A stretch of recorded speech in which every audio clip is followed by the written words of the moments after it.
గులాబీ సైలెంట్ ఎందుకు? ప్రజల్లోకి వెళ్లేందుకు వెనకంజ. మీడియా వేదికగానే నేతల విమర్శలు. సిద్దిపేటకే పరిమితమైన యూరియా ఫైట్.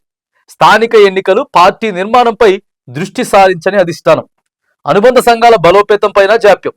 కేవలం కేసులు కోర్టులపైనే పార్టీ అగ్రనేతల సమయం. ఫామ్ హౌస్లోను ప్రాజెక్టులు కేసులపై చర్చ. లోకల్ క్యాడర్లో అసంతృప్తి. ఎన్నికల వేళ కూడా ఎందుకు ఇంత నిర్లక్ష్యం అనేది మాత్రానికి ప్రతి ఒక్కరికి వచ్చే డౌటే. బీఆర్ఎస్ పార్టీ కార్యకర్తలకి, బీఆర్ఎస్ పార్టీ నాయకులకు కూడా ఎందుకు వెనక్కి వెళ్తా ఉంది ప్రతిపక్షం? ప్రతిపక్షం గట్టిగానే ఉంది. ప్రజల దగ్గర నుంచి వెళ్ళి ప్రభుత్వం మీద వ్యతిరేకత ఉన్నది. అయినా ఎందుకు క్యాచ్ చేసుకోవట్లేదు? యూరియా చాలా పెద్ద సమస్య. ఇప్పుడు తెలంగాణలో యూరియా దొరకట్లేదు అనేది పెద్ద సమస్య. రాష్ట్ర ప్రభుత్వం రైతులకి ఎందుకు యూరియా పర్ఫెక్ట్గా సప్లై చేయలేకపోతా ఉంది? గత 10 ఏళ్లు లేనటువంటి సమస్య ఇప్పుడు ఎందుకు వచ్చింది అని చెప్పి దాన్ని ప్రశ్నించే విషయంలో కూడా బీఆర్ఎస్ వెనకే ఉంది. కేవలం సిద్దిపేటకే పరిమితమైందని చెప్పి చెప్తా ఉన్నారు. వాస్తవం అది, సిద్దిపేటకే పరిమితమైంది. యూరియా ఎందుకు రావట్లేదని చెప్పి అక్కడ సిద్దిపేట ఎమ్మెల్యే హరీష్ రావు గారే మాట్లాడుతున్నారు తప్ప మిగతా నాయకులు ఎందుకు దాన్ని ప్రజల్లోకి లోతుగా తీసుకెళ్ళలేకపోతా ఉన్నారు? అసలుకే రైతులు చాలా గుర్రుగా ఉన్నారు ప్రభుత్వం మీద. మా కొందరికి రుణమాఫీ కాలేదు, ఓ దఫా మొత్తానికే రైతు బంధు రాలేదు, ఓ దఫా అయితే కేవలం 3-4 ఎకరాల లోపే వచ్చింది అనేటటువంటి సమస్యలు వాళ్ళు మంచిగా కాసుకొని కూర్చున్నారు. సోషల్ మీడియాలో సామాన్యమైనటువంటి ప్రజలు పెడుతున్నారు. సామాన్యమైనటువంటి ప్రజలు యూరియా కొరతుందని చెప్పి ప్రభుత్వం ఆదుకోవాలని చెప్తున్నారు, కానీ బీఆర్ఎస్ వాళ్ళు పెట్టలేకపోతా ఉన్నారు. మరి ఎందుకు బీఆర్ఎస్ వాళ్ళు పోయి మీరంతా కూడా సంబంధించినటువంటి ఆ బ్యాంకులు ఏవైతే ఉంటాయో, ఆ సహకార సంఘం బ్యాంకులు, సొసైటీ బ్యాంకులు ఉంటాయి కదా రైతులకు సంబంధించినవి, ఆడెందుకు ధర్నా చేయలేకపోతా ఉన్నారు? అగ్రికల్చర్ ఆఫీసర్లు ఉన్నారు, ఆ అగ్రికల్చర్ కార్యాలయాలు ఉన్నాయి, ఎందుకు అక్కడికి వెళ్ళి ధర్నా చేయలేకపోతా ఉన్నారు? ఎందుకు క్వశ్చన్ చేయలేకపోతా ఉన్నారు? బీఆర్ఎస్ వాస్తవంగా చాలా వెనక. మరి ఈ స్థానిక సంస్థల ఎన్నికలు వస్తా ఉన్నాయి, ఎన్నికలలో కూడా మూమెంట్ చేయలేకపోతే ఎందుకు? సభ్యత్వాలు నమోదు చేస్తున్నాం అని చెప్పి స్టార్ట్ చేస్తాను. 6 నెలలు అయిపోయాయి.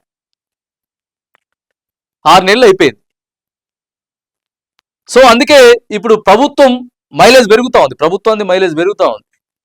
ప్రతిపక్షం ఏమో పెద్దగా లేదు. సోషల్ మీడియాలో ఉన్నంత క్షేత్రస్థాయిలో ఏడా లేదు. ఇంకా వాళ్ళు కూడా అరాచకాలు చేశారు లేబ్బా అనే కాడికే ఇంకా ఉంది.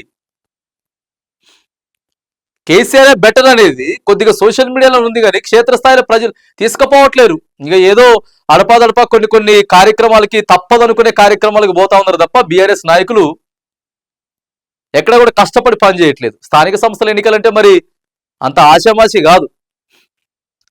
ప్రజల్లోకి వెళ్ళడానికి మాత్రానికి వెనకంజ అయితే వేస్తా ఉన్నారు. మరి సైలెంట్ గా అయితే బీఆర్ఎస్ ఉంటుంది అనేది మాత్రానికి చెప్పుకోవచ్చు. అది ప్రధాన ప్రతిపక్షంగా ప్రజా సమస్యలపై పోరాల్సిన బీఆర్ఎస్ ప్రజల్లోకి అస్సలు వెళ్ళడం లేదు. సమస్యలపై పోరుబాట కార్యాచరణ ఏమాత్రం చేపట్టడం లేదు. క్యాడర్ను సైతం సమాయత్తం చేయట్లేదు.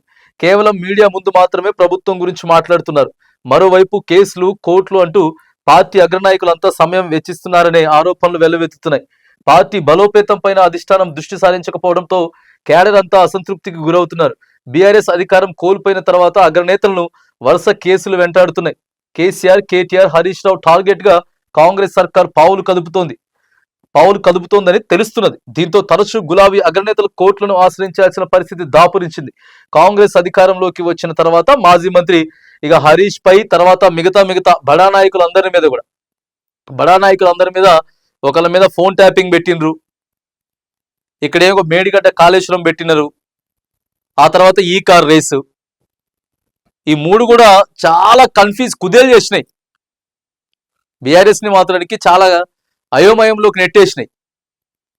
ఆ తర్వాత మళ్ళీ వెంటనే కవిత ఎపిసోడు, కవిత తర్వాత గువ్వల బాలరాజు, కొద్దిగా యాక్టివ్ ఉండేటటువంటి జగదీష్ రెడ్డి మీద విమర్శలు చేసేసింది కవిత. ఆయన కొంచెం సైలెంట్ అయిండు. మరి గతంలో పాడి కౌశిక్ రెడ్డి కావచ్చు, లేకపోతే వీళ్ళంతా కూడా చాలా యాక్టివ్గా ఉండేవాళ్ళు. మరి ఇప్పుడు కొంత యాక్టివ్నెస్ వాళ్ళ దగ్గర నుంచి కూడా కనపడట్లేదు. బాల్క సుమన్, దాసో శ్రావణ్ వీళ్ళు ఎప్పటికప్పుడు ప్రెస్ మీట్లు పెట్టేటోళ్ళు. చాలా వెనక్కి వెళ్ళిపోతోంది. ప్రతిపక్షం చాలా వెనక్కి ఉన్నది. ఎందుకంటే 10 ఏళ్లు పరిపాలించారు, తెలంగాణ కోసం పోరాడింది బీఆర్ఎస్. ప్రతిపక్షంలోకి వచ్చిన తర్వాత ఎంత యాక్టివ్గా పనిచేయాలి, కానీ ఆ యాక్టివ్నెస్ కనిపించట్లేదు. మరి మరి వాళ్ళు ఏం ఆలోచనలో ఉన్నారో, ఏ ధోరణిలో ఉన్నారో తెలియదు. కానీ సో దీనివల్ల మాత్రానికి ఖచ్చితంగా అధికార కాంగ్రెస్ పార్టీకి మాత్రానికి కొంత మైలేజ్ అయితే అవుతా ఉంది. ఎందుకంటే వాళ్ళు కూడా కొత్త కొత్త నిర్ణయాలు తీసుకుంటా ఉన్నారు. ఇప్పుడు ముఖ్యమంత్రి 21వ తారీఖు ఉస్మానియా యూనివర్సిటీకి వెళ్తుండట. ఉస్మానియాకి వెళ్ళి అక్కడ ఉన్నటువంటి విద్యార్థులందరితో కూడా కూర్చొని మాట్లాడి వాళ్ళని కొద్దిగా ఫేవర్ చేసుకోవడానికి మనకు కొంత సమయం పడుతుంది. ఇక్కడ ఏమి ఇబ్బందులు ఉన్నాయి మీకు చెప్పండి, తక్షణమే యాక్షన్ తీసుకోవడంతో పాటు ఉద్యోగాలు కూడా ఇస్తాం, ఇవన్నీ కూడా వాళ్ళ మెప్పు పొందేందుకు పోతున్నాడు. సో ఇట్లా 1 by 1 ప్లస్ చేసుకునేటటువంటి ప్రయత్నం మరి ప్రభుత్వం చేస్తూ ఉంది. కానీ ఉన్నటువంటి నెగిటివిటీ ఏదైతే ఉందో ఆ నెగిటివిటీని ప్రజల్లోకి తీసుకెళ్లే విషయంలో మాత్రానికి సో బీఆర్ఎస్ కొంత వెనకడుగు మాత్రం వేస్తుంది అనేది మాత్రానికి క్లియర్గా తెలుస్తా ఉంది.